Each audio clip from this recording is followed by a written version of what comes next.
Friend exam YouTube channel में आपका स्वागत है। बीटेट 2022 अगर इस एग्ज़ाम को आप क्रैक करना चाहते हैं, अगर अच्छा मार्क्स लाना चाहते हैं तो आपको हिंदी का सिलेबस जानकारी अच्छा होना चाहिए। जब आप हिंदी का सिलेबस जान जाएंगे तो आपको कैसा लगेगा कि आप आसानी से सभी विषय को आप अच्छे नंबर ला सकते हैं। चाहे आपका हिंदी का पैडागोजी हो, संस्कृत का हो, भोजपुरी का हो, अंग्रेजी का हो या किसी भी सब्जेक्ट में आपका भाषा हो। अगर आपका हिंदी पैडागोजी अच्छी तरह से आपको मालूम हो गया कि क्या क्या विषय पूछा जाता है पैडागोजी में, तो आपके लिए बहुत ही अच्छा होगा। ठीक है, तो यहाँ पे पूछा जाता है हिंदी पैडागोजी। आपको हिंदी विषय में 30 मार्क्स का पूछा जाता है। ठीक है, जिसमें से 15 मार्क्स आपको गद्यांश और पद्यांश मिलते हैं और 15 मार्क्स आपको हिंदी पैडागोजी से आता है। चाहे वह संस्कृत में हो या भोजपुरी आपका सब्जेक्ट हो, संस्कृत का सब्जेक्ट हो, भोजपुरी का हो, अंग्रेजी का हो। ठीक है, सिर्फ यहाँ पर फर्स्ट चैप्टर है अधिगम और अर्जन। ठीक है, यह हिंदी पैडागोजी का है। अगर संस्कृत बनाना चाहते हैं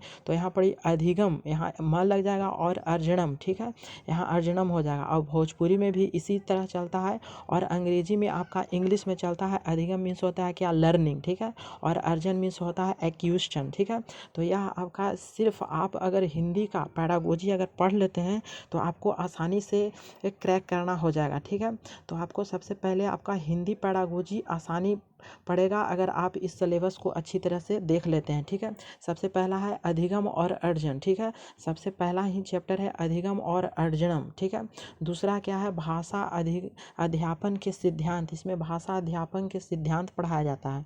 थर्ड आपका चैप्टर है सुनने बोलने भूमिका, भाषा का कार्य तथा बालक इसे किस प्रकार एक उपकरण में प्रयोग करते हैं। ठीक है, यह थर्ड है, जिसे हम लोग इसे कहते हैं सुबोपली के नाम से जानते हैं, सुनना बोलना पढ़ना लिखना। तो यह थर्ड चैप्टर हो गया।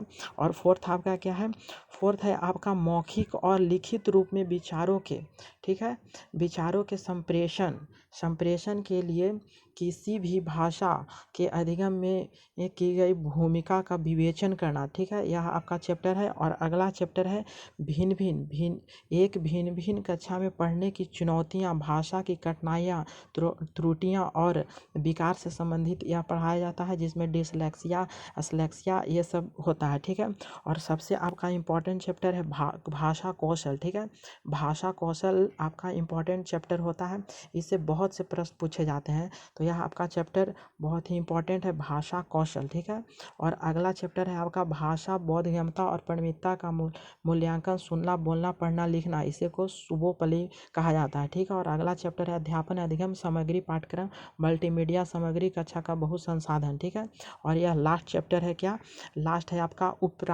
उपचारात्मक शिक्षण। ठीक है, उपचारात्मक शिक्षण या निदानात्मक शिक्षण इसमें पढ़ाया जाता है। ठीक है, तो आप अगर क्रैक करना चाहते हैं पूरी तरह से आपको, तो यह आपका सिलेबस है। आप इस सिलेबस को अच्छी तरह से, जितना हो सके अच्छी तरह से आप इस सब्जेक्ट को और सिलेबस को अच्छी तरह से आप कहीं से भी पढ़ लीजिए। इससे आपको वो 30 मार्क्स आसानी से आ जाएंगे। ठीक है, तो thank you for watching this video.